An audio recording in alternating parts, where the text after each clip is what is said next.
Добар ден, од мене Силвана Павловска, од Мелбурн, Австралија и програмата Во Фокус. Продолжуваме со нашата серија посветена на Димитар Митрев и книгата Пиринска Македонија. Следното четиво е превратот од 19. мај 1934 година и Пиринска Македонија. Ова четиво не е толку долго како обично, така да се надевам дека ќе ви биде интересно и едукативно исто така. Значи, оваа серија е посветена на македонската книжевност и историја и делото на Димитар Митрев, наречено Пиринска Македонија.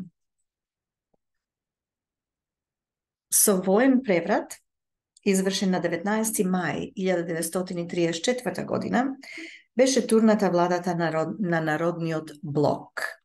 Новата влада, начело со Кимон Георгиев, во својот доминантен дел беше составена од представници на политичкиот круг Звено, во кој главна улога имаа неколку члена на воениот сојуз, предводени од Дамјан Велчев. Тоа беа високи резервни офицери, што имаа дел и во 9-јунскиот преврат од 1924, тоест 23 година, 1923 година. Во однос на внатрешната политика на земјата, новата влада воведе еден изразито тоталитарен режим. Таа ги растури со декрет сите политички партии, воведе цензура на печатот и ги прокламира начелата на една силна и авторитетна државна власт. Во однос на надворешната политика, новата влада зазеде курс на приближување кон Франција и Југославија. Посебно се истакнува нејзините настојувања за потесно зближување со Југославија. Контрадикцијата дека се воведува тоталитарен режим со прифаќање на низа составки од корпоративниот систем на Мусолини, а се води политика на гравитација кон најмаркантната представница на западните демократии, Франција, се објаснува со целта да се олеснат репарационите задолженија на Бугарија кон Франција и кон профранцуски ориентираната Југославија.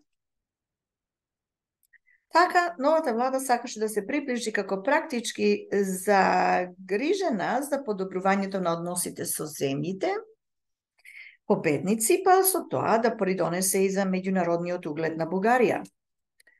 Како потег, конструктивно државништво требаше да послужи и актот на 23. јуни 1934 година за воспоставување на дипломатски односи помеѓу Бугарија и Советскиот сојуз.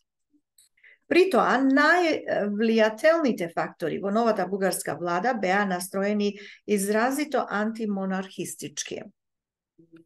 Со новата надворешно политичка ориентација, тие сакаа да покажат дека многу зла што му беа нанесени на бугарскиот народ го имаат својот почеток во прогерманската политика на Кубуршкиот двор. Сушност, нивната цел беше воведувањето на една диктаторска република на чело со Дамјан Велчев. Настојувајќи да си го расчистат патот кон неа, звенарите преминаа од првин кон фактичко одземање прерогативите на монархот во државната власт, ограничувајќи го во размерите на едно номинално постоење. Поради некои од овие водечки интенции на новата влада се дојде до еден факт кој сам по себе значеше нешто скоковито во бугарскиот државно-политички живот. Тоа беше фактот што уште во првите денови по завземањето на власта, владата на Кимон Георгиев со декрет ја растури Михајловистичката ВМРО и издаде наредба за затворање на незиниот централен комитет и на неговите поистакнати функционери. Растурен беше и промихајловистичкиот македонски национален комитет, а неговите членови беа притворени или интернирани. Истовремено беше забранет и сиот емигрантски печат, што се наоѓаше под влијанието на михајловистите. Поради тие брзи и енергични мерки на новата влада, шефот на револуционерната ВМРО, Иван Михајлов, се најде приморан исто така брзо да ги напушти своите пирински вили и да побегне во Турција. Со растурањето на ВМРО, кое беше извршено со рекордна брзина, за сите граѓани на Бугарија и за сета меѓународна јавност стана дефинитивно јасно дека револуционерството на Иван Михајлов и на неговиот антураж не беше ништо друго освен непосредна агентура на владеачките државни врвови во Бугарија. Сета сила на оние што се покажуваа како силници без секакви скрупули се разоткри само како најпослушно исполнување на потајните директиви на веќе соборените државни фактори и на веќе потиснатата сила на дворот.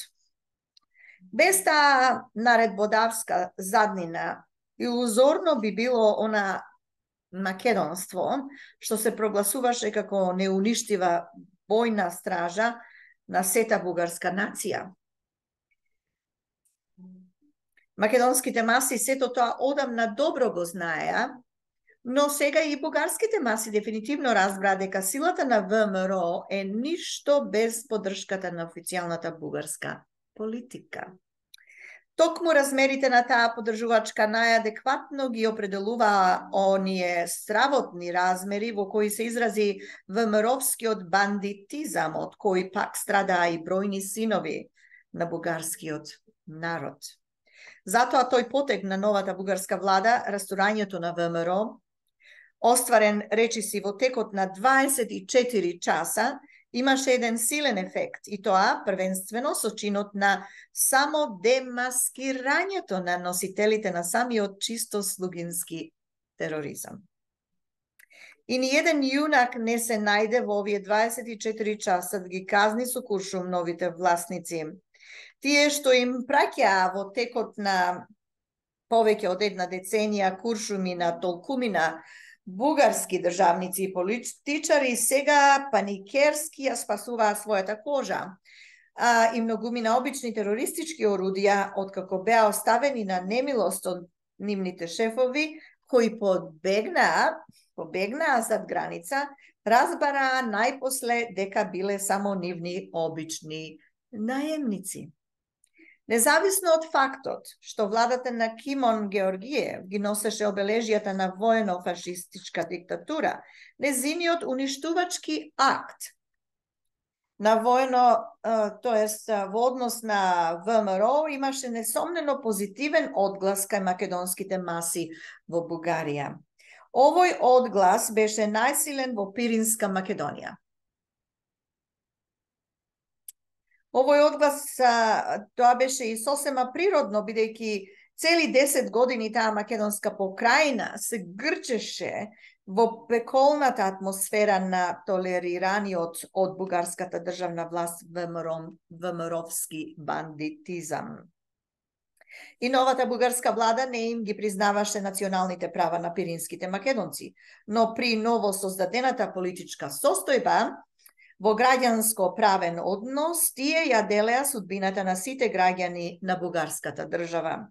Не постоеше повеќе онаа држава во држава со незината двојна юрисдикција. Престанаа и двојни даноци, не беа повеќе во сила покрај државните оние непишани драконски закони на терористичката ВМРО. Тоа во објективна смисла значеше олеснување и на борбата во името на собствените национални права. Останувајќи и понатаму национално обесправени, пиринските македонци имаа во новите услови еден, а не два денационализаторски противника. Сега тие македонци одговара за својата борбена патриотска активност пред редовните бугарски судови. А само до вчера најраспространет беше судот на ВМРО-вските судници со неговата куса и безапелациона постапка. Атмосфера на известно олеснување настана и кај бугарската прогресивна општественост, бидејќи и таа попаѓаше под ударите на оние што минува за поголеми бугари од самите бугари. Уште во почетокот на новата звенарска власт, официјалниот печат започна да објавува разновидни автентични материјали за потајностите на злосторствата што ги вршеше Михајловистичката ВМРО.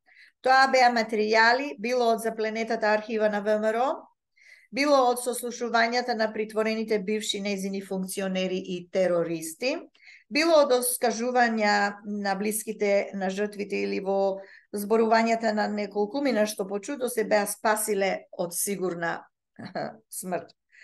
Од број на весниците, Нови дни и Нова камбана подробно се опишува во посебни рубрики мачењата на кои беа подлагани бројни македонски патриоти. Тоа беше еден потресен показ на серија од најодвратни инквизиции и хроника на еден навистина крволочен тероризам.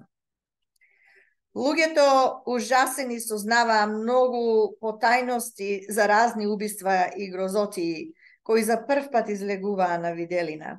Дури тогаш, например, се созна како беше мачен и како беше убиен секретарот на ВМРО, обединета Симеон Кавракиров. Со оглед на преследувањето на еден целостен ефект на двојното разобличување и на довчерашните управници на Бугарија и на довчерашните нивни терористички орудија, цензурата го дозволуваше објавувањето и на податоци за начините на кои беа мачени и избивани оние антимихајловистички поборници што беа од редовите на комунистичката партија. Неоспорно е дека со разоткривањето на низа потајности од заговорничката соработка помеѓу бившите влади и михајловистичките главатари, новата звенарска влада настојуваше да се прикаже како спасител на државната законитост и да го издигне својот престиж како влада со цврста рака. Поради тоа, таа не им дозволи на протогеровистите да ги искористат своите врски со неа за дополнителни пресметувања со нивните михајловистички противници. Она што протогеровистите го добија по македонска линија беше нивната превласт во составот на новиот Македонски национален комитет под председателство на стариот врховист Димитар Мирчев. Огранокот пак на овој комитет, весникот Македонско слово, покрај изнесувањето на детали од михајловистичките злосторства и повремените комеморативни статии за повидните протогеровистички жртви, вршеше штедра пропаганда за општо национална спасоносност на новата влада, респектирајќи го и незиниот пројугословенски курс.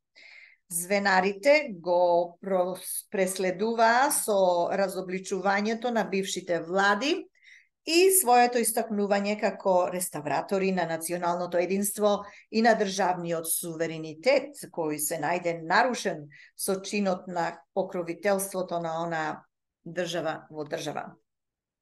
Во наводници држава во држава. Првата изјава на Кимон Георгиев како председател на владата беше дека државниот суверенитет треба да се простре врз сета територија на Бугарија.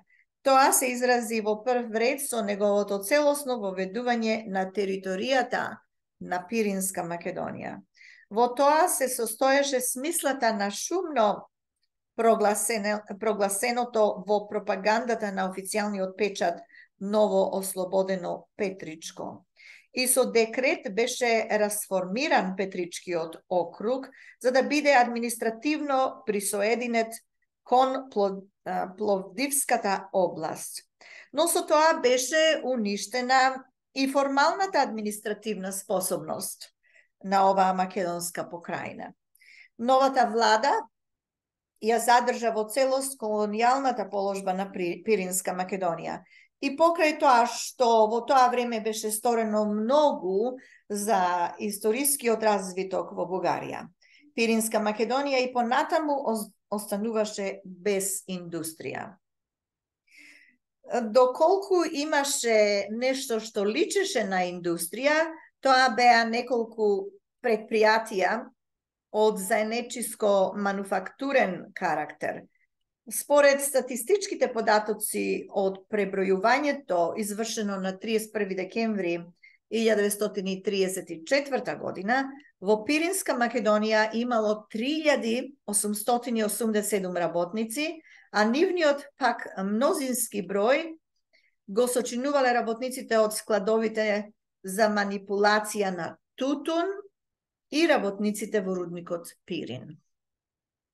Покрај тоа и покрај преследувањата на приврзаниците на БКП и ВМРО обединета, неоспорен е фактот на она што се постигна со растурањето на Михајловистичката ВМРО и што представуваше раскин со едно неподносливо статус-кво во бугарскиот државно-политички живот, од кое беа најпогодени македонските маси во Бугарија. Значајноста на овој раскин можеше со изразита сугестивност да се согледа и од фактот што и попајањето на владата на Кимон Георгиев како резултат на дворска завера, ни понатамошните превосходно тоталитаристички бугарски влади не се решија за реставрација на веќе широко дискредитираната ВМРО. Денационализаторската и колонијалистичката положба на Пиринска Македонија си остануваше непроменлива, но и понатаму се спроведуваше исклучиво од органите на официјалниот режим.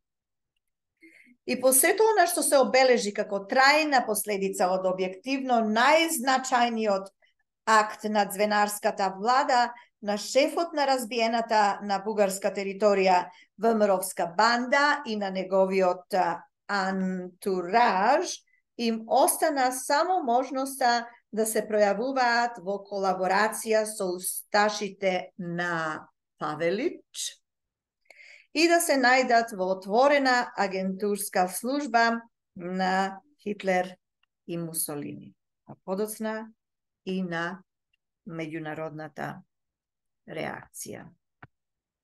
Ете, тоа беше четивото, насловено Превратот од 19. мај 1934 година и Пиринска Македонија, содржан во делото на Димитар Митрев и неговата името на делото или насловот на делото е Пиринска Македонија. Благодариме за вашето внимание. Се слушаме следниот пат со друго четиво од ова дело. Се најубаво, пријатно.